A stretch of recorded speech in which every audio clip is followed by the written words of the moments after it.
환각. 다음 5번이 뭐예요? 와해된 언어라고 나옵니다. 와해된 언어. 와해된 언어만 있겠습니까? 와해된 행동도 있겠죠? 이렇게. 그 다음에 긴장증적 행동. 긴장증적 행동. 이런 것들은 다 양성 증상이라고 볼 수 있어요. 자, 그리고 음성 증상이 있죠? 음성 증상. 등, 여기에서 두 가지 이상이, 몇 가지 이상이? 두 가지 이상이. 몇 개월 이상 활성기, 1개월 이상 활성기입니다.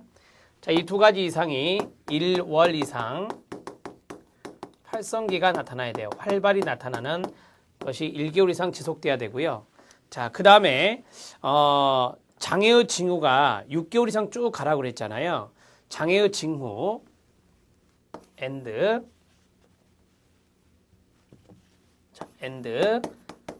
장애의 징후가 6월 이상 지속됩니다. 자, 지속되는데 초기에 해당되는 정구기와 and 그 다음에 회복기에 해당되는 잔류기를 포함해서요. 이런 것을 포함해서 자, 6개월 이상 쭉 지속이 되었을 때 우리가 정신분열증으로 진단한다라고 하는 거죠. 자, 여기다가 진단이라고 쓰면 됩니다. 자, 그 다음에 이제 나와 있는 거 보니까 여기에 있는 하나하나가 다 나와 있어요, 지금. 하나하나가 다 나와 있으니까 그 대목을 좀 보시면 됩니다. 자, 숫자 잘 보세요, 여러분. 자, 몇 가지 이상? 두 가지 이상. 활성기는 몇 월? 1월. 그 다음 몇 개월 이상 지속? 6개월 이상 지속. 이런 숫자 문제도 잘 등장한다는 거 가로넣기요. 자, 됐습니다. 이제 여러분들과 함께 3번부터 교재를 통해서 쭉 볼게요. 망상은 자신과 세상에 대한 잘못된 강한 믿음으로 분명한 반증에도 불구하고 견고하게 지속되는 신념, 이런 것들을 망상이라 합니다. 자, 망상의 개념이 간단하게 나왔네요. 자, 망상은 첫 번째 줄 마지막에 있는 거, 견고하게 지속되는 신념입니다. 견고하게 지속되는 신념. 근데 이게 정상적이 아니라 비정상적으로 나타나는 거죠. 비정상적으로 나타나는 거. 그래서 망상이 여러 개가 있어요. 거기 보시면 피해망상 있고, 과대망상, 관계망상, 애정망상, 신체망상, 이런 것들이 다 망상 증상입니다. 환각이 있습니다. 환각은 현저하게 왜곡된 현실적 지각을 말합니다. 외부 자극이 없어요. 옆에서 들리는 소리도 없는데 들리는 거. 이게 환청이죠. 자, 거기 보면 어떤 소리나 형상을 지각하거나 외부 자극에 대해서 현저하게 왜곡된 지각을 말하는 경우를 말하고요. 환청, 환시, 환호, 환촉, 환미, 오감각에 대해서 나타나는 거죠. 네, 그래서 환각이 있는데 환각은 현실적인 게 아니라 거기 있는 대로 비현실적인 지각입니다. 현저하게 왜곡돼야 됩니다. 현저하게 왜곡된 비현실적 지각을 말합니다. 그것을 우리가 환각이다 이렇게 정리하고요. 그 다음에 와해된 언어입니다. 우리가 보통 언어를 쓸 때 논리적으로 쓰죠. 근데 비논리적으로 지리멸렬하게 혼란된 언어가 있다. 그걸 와해된 언어라고 합니다. 저 사람이 무슨 말하는데 무슨 말인지 전혀 모르겠어요. 와해된 언어입니다. 그래서 와해된 언어가 있고요. 그 다음에 와해된 행동이 있어요. 자, 여기에는 이제 혼란이 들어가야 돼요. 혼란. 거기 보시면 와해된 행동은 나이에 걸맞는 목표 지향적 행동을 하지 못하고 상황에 부적절히 나타나는 엉뚱한 행동, 부적응적 행동, 이런 것들을 우리가 와해된 행동이다 이렇게 말합니다. 자, 와해된 언어와 와해된 행동 간단히 비논리적이다. 비논리적이고 하나 더 혼란된 언어를 썼다라고 하는 거예요. 혼란된 언어를 사용하면 이게 바로 와해된 언어입니다. 와해된 행동은요, 엉뚱한 행동을 말합니다. 엉뚱한 행동, 목표와 전혀 상관없는 엉뚱한 행동을 우리가 와해된 행동이다 이렇게 표시합니다. 긴장성 운동행동 또는 긴장성 행동이라 하는데요. 굳어 있는 겁니다. 긴장해가지고. 그래서 근육이 굳은 것처럼 어떤 특정 자세를 유지하는 경우를 우리가 긴장성 행동이라 합니다. 자, 긴장성 행동입니다. 고정된 행동을 말합니다. 고정된 행동, 특히 특정한 자세를 유지한다. 특정 자세 유지, 근육 굳은 것처럼 특정 자세를 유지하는 것을 긴장성 행동이라 한다. 자, 이제 음성 증상이 나옵니다. 다운됐다라고 했었죠. 음성 증상 들어갑니다. 우리가 음성을 이 마이너스로 표시하잖아요. 네거티브.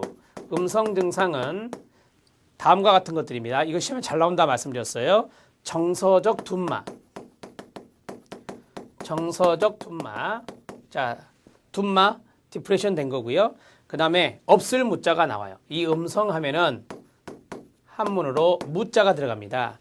무, 언어증, 무욕증. 욕구도 없고 말도 안 하고 무, 언어증, 그 다음에 무욕증. 이런 것들이 이제 다 음성 증상이다. 이렇게 정리할 수 있습니다.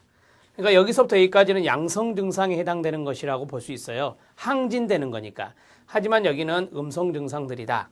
자, 이러한 것들 중에서 2가지 이상이 1개월 이상 활성기가 나타나고 잔류기, 정구기를 6개월 이상 동안 쭉 지속한다면 이런 것들은 여기 있는 정신분열증으로 우리가 진단할 수 있다라고 하는 겁니다.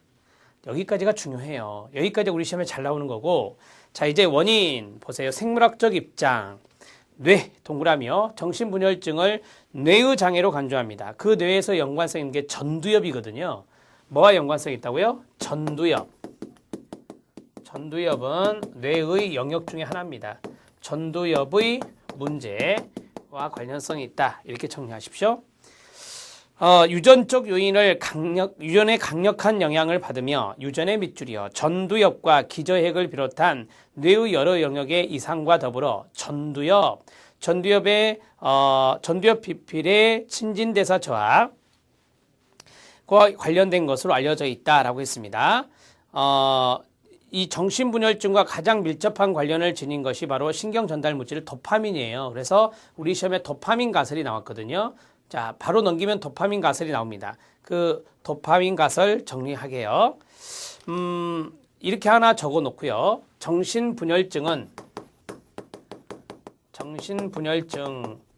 증상이 막 더 잘 나타나는 거, 이러한 것들을 도파민으로 설명하는 것을 도파민 가설이라는데요. 도파민의 분비가 많이 되면 많이 될수록입니다. 신경 전달 물질이죠. 신경 전달 물질인 도파민의 분비는요, 많으면 정신분열증이 나타날 확률이 높다라고 하는 거, 이렇게 하나 적어 놓으시기 바랍니다. 자, 여기 도파민 가설까지 도파민까지 말씀드렸고요. 넘기시면 정신분열증 발병의 원인으로서 도파민 가설을 지지하는 증거가 나왔습니다. 우리 시험에 나왔다 말씀드렸는데요. 한 문제 정도 제가 출제된 것으로 보고 있고요. 맨 아래 반가로 4번 있죠. 거기에 별표 치세요. 반가로 4번이 우리 시험과 직결되는 부분이었으니까 반가로 4번에 체크. 정신분열 병인론으로 많은 생화학적 이론이 제시되어 왔는데 그중에 도파민 가설이 가장 지배적이다라고 합니다. 고전적 도파민 가설이 있고요. 최근에 수정된 도파민 가설이 있습니다. 수정된 도파민 가설들이 있는데 그게 이제 2가지가 나와 있죠. 수정된 도파민 가설 1, 그 다음에 수정된 도파민 가설 2 해서 나오는데 거기 수정된 도파민 가설 2 있죠. 그 부분을 반가로 3번이라 하지 마시고요. 반가로 2번으로 고쳐주세요. 이렇게 반가로 2번. 수정된 도파민 가설 2, 거기를 반가로 3이 아니라 양가로 2로요. 제가 말 잘못했죠. 양가로 2로 수정해 주시기 바랍니다. 이 부분에 좀 오탈자가 있어요. 제가 중간중간에 잡아드리겠습니다. 잘 따라오십시오. 고전적 도파민 가설 들어갑니다.